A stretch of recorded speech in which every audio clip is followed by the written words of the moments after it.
Halo guys, kembali lagi bersama gua di channel Niko Niko nih, dan di video kali ini gua akan membahas tipe roamer yang keempat dan kelima, yaitu observer sama demaker. Nah, kedua tipe ini memang sengaja gua bahas di dalam satu video karena kedua tipe ini tuh memiliki banyak kemiripan. Nah, mirip di sini tuh bukan berarti sama ya guys ya, tapi cuma mirip doang. Oke, observer dan demaker. Nah, kedua tipe ini itu memanfaatkan damage yang mereka hasilkan untuk membunuh damager musuh. Nah, jadi tipe-tipe ini tuh agak berbeda ya dengan tipe sebelumnya yang udah gue jelasin di part-part sebelumnya, di mana tipe-tipe ini tuh mereka fokusnya kepada damage, bukan kepada melindungi teammate itu bukan. Tapi mereka fokusnya kepada membunuh damager musuh. Gitu. Nah, kedua tipe ini itu bisa menjadi role lain ya, atau mereka tuh istilahnya kayak possible untuk berubah role, jadi EXP atau jungler ataupun mid laner.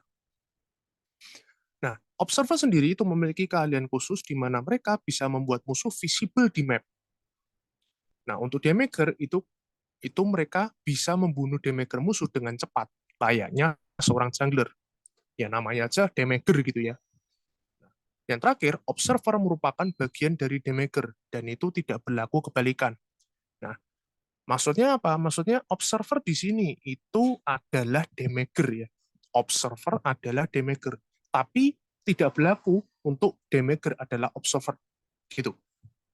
Jadi observer itu ibaratnya kayak lingkup yang lebih kecil daripada damager. Gitu. Jadi observer tuh di bawahnya damager, dan damager tuh di atasnya gitu. Jadi ya damager tuh lingkupnya lebih besar, lebih luas daripada observer itu sendiri.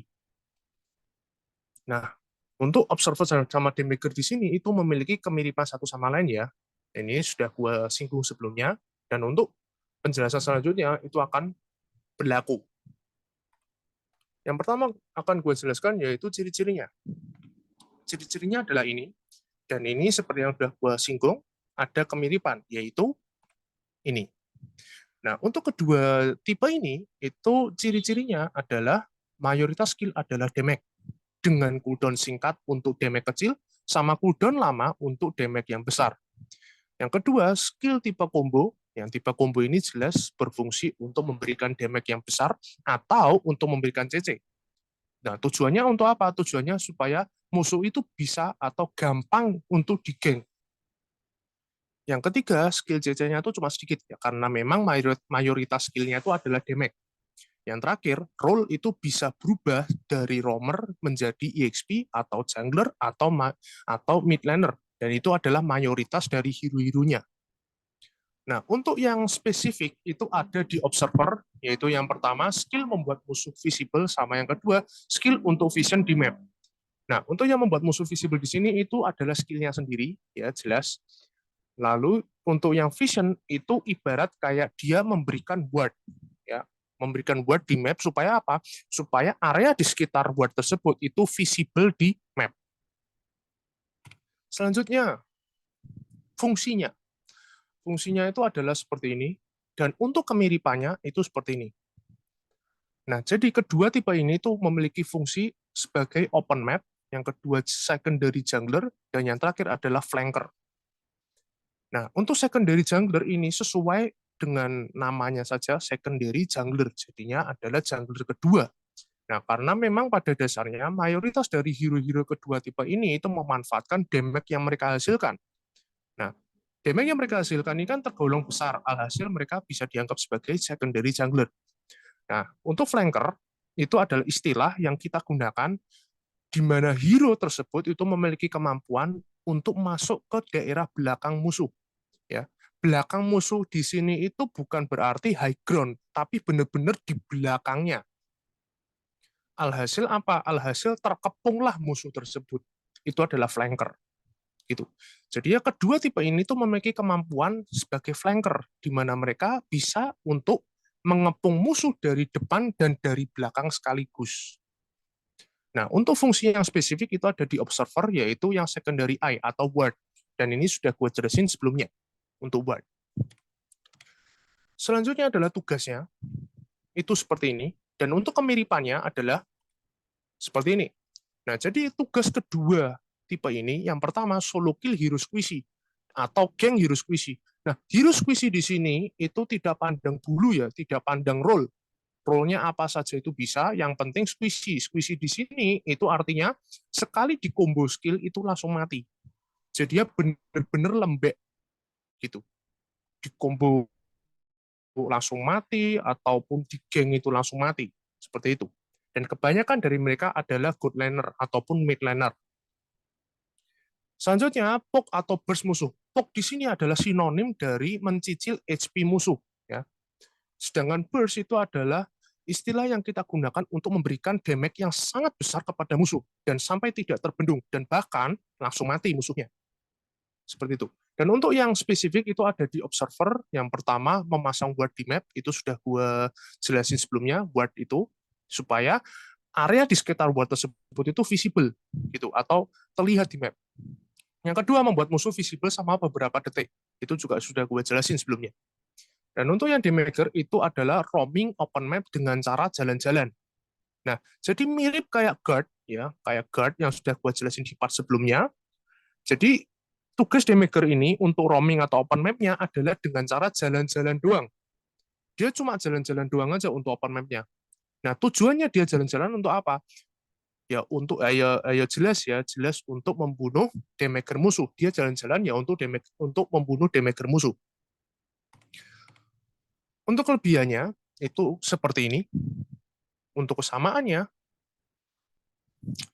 nah jadi yang pertama untuk kelebihan kedua tipe ini itu damager tim lebih kaya daripada damager musuh. Nah, itu kan sudah gue jelasin sebelumnya ya, di mana kedua tipe ini kan memang berfokus kepada damage yang mereka hasilkan untuk apa? Untuk membunuh damager musuh. Alhasil, damager musuh kan lebih mudah untuk mati dan bahkan itu lebih sering ya untuk mati.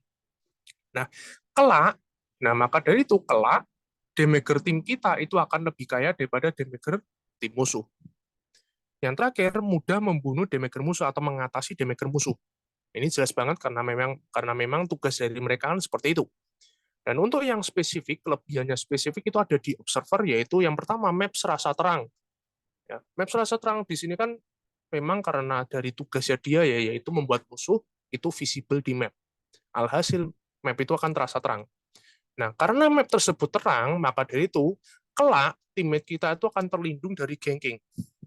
Karena apa? Karena ketika musuh mau ngegeng teammate kita, kan teammate kita sudah tahu tuh, oh ada musuh di sekitar sana, karena kan sudah diberi vision sama observer itu sendiri. Jadinya mereka lebih apa ya? Bisa lebih prepare gitu, bisa lebih siap dirinya gitu loh.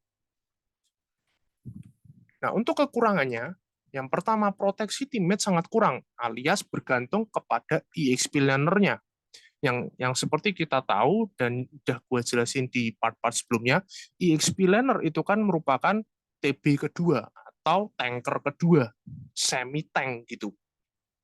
Nah, kedua tipe ini kan memang fokusnya dia ke damage. Dan ini sudah gue singgung sering kali di sebelum-sebelumnya. Dia fokusnya kepada damage. Alhasil apa? Alhasil item yang dia beli itu adalah item damage. Jarang sekali observer sama damager itu membeli item tank. Mayoritas dari hero-hero observer sama damager itu belinya item damage.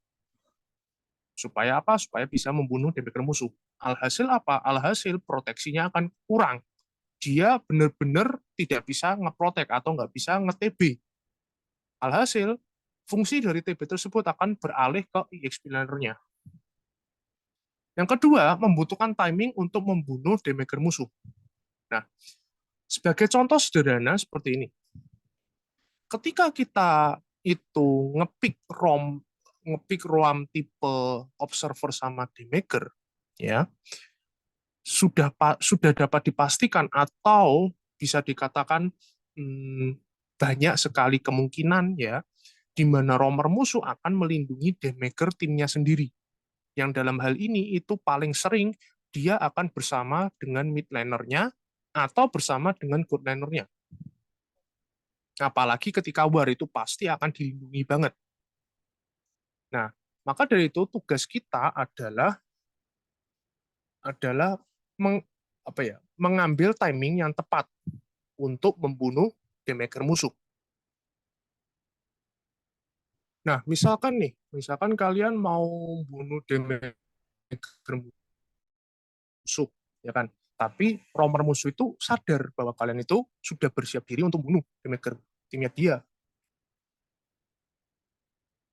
Nah, ketika si musuh ini sudah siap, ya kan? Alhasil ketika kalian itu timingnya salah, ya kan? Kalian masuk, si romernya tahu, jelas pasti kan akan dicegah, ya kan? Ketika dicegah, kalau misalkan kalian berhasil bunuh damager musuh sih, ya itu bagus ya. Tapi kalau misalkan kalian gagal, ya kan jelas jelas banget kalian akan mati, ya kan? Kalau misalkan tidak mati pun, kalian akan pasti pasti banget sekarat, sekarat kalian pulang, ya kan?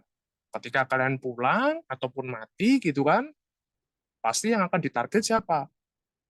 EXP-nya, ya kan? EXP ditarget, pecicil XP-nya, alhasil mati. EXP mati, terus akhir-akhir yang ditarget siapa? Ya damager tim lu kan, damager tim lu ditarget, habis, udah selesai, tim lu hancur. Nah, jadi ya ketika lu gagal membunuh damager musuh, tim lu bisa hancur. Nah, oleh karena itu, kedua tipe ini tuh mirip kayak inisiator, butuh banget yang namanya pengalaman. Nah, perbedaannya, yang pertama itu adalah visi dan misi mereka. Nah, visi dan misi mereka itu adalah membuka map dan membunuh damager musuh. Ini sudah gua jelasin di sebelumnya, dan udah sering banget gua singgung-singgung ya. Yang kedua, tipe roamers, killer, atau spesialis damage. Ya, ini jelas banget karena memang mereka berdua ini kan tujuannya membunuh damager musuh. Maka dari itu mereka spesialis damage, ya kan? Itu mayoritas dari mereka gitu. Karena memang ada beberapa hero yang tidak didesain untuk membunuh gitu, tapi untuk ngepok doang gitu, atau memberikan CC. Lalu yang ketiga, tipe roamer yang tidak memiliki unsur God di dalamnya, itu juga sama mayoritas dari mereka. Gitu. Memang mereka kan fokusnya terhadap damage, maka itu mereka itu tidak ada unsur God di dalamnya. Mereka cuma fokusnya bunuh damager musuh, selesai. Yang keempat, tipe roamer yang dengan gameplay kejut, tiba-tiba mati atau tiba-tiba terkena geng, itu mirip kayak inisiator ya. Kalau inisiator kan dia tipikalnya tiba-tiba terculik. Nah, kalau kalau kedua tipe ini tuh tiba-tiba mati, ya kan, atau tiba-tiba terkena geng. Terkena geng di sini tuh apabila terkena CC ya, itu maka itu kan akan mudah untuk terkena gengnya itu. Ya, nah, yang terakhir itu tipe roamer yang membutuhkan pengalaman. Itu sudah gua jelasin ya di sebelumnya. Nah, untuk contoh hero-nya itu seperti ini ya. Jadi yang atas itu adalah dual ya, dia dual tipe ya. Jadi hero di atas ini tuh adalah tipe observer juga tipe damager gitu. Sedangkan yang di bawah itu spesifik, dua hero di paling kiri itu observer dan yang sisanya itu damager. Nah, alasannya seperti ini. Dapat kalian lihat sendiri. Untuk P itu adalah pasif, satu itu skill 1, 2 itu skill 2, U itu ultimate skill atau skill 3, dan B itu behavior atau kebiasaan dari hero tersebut. Nah, untuk behavior ini gue ambil contoh Hilda misalkan.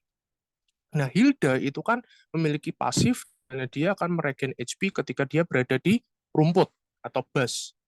Nah, maka dari itu, dia bisa dikatakan sebagai seorang observer. Karena apa? Karena dia tuh paling sering berada di bus. Tujuannya supaya apa? Tujuannya supaya dia bisa memantau pergerakan musuh sama ngeregen HP-nya dia. Itu adalah behavior. Jadi sekian untuk episode kali ini. Next episode gua akan membahas tipe yang ke-6 ya, kalau tidak salah. Pokoknya tipe selanjutnya yaitu di buffer musuh. So that's it guys. Thank you for watching this video. Hope you enjoy. Semoga bermanfaat and see you guys in the next episode. Bye bye.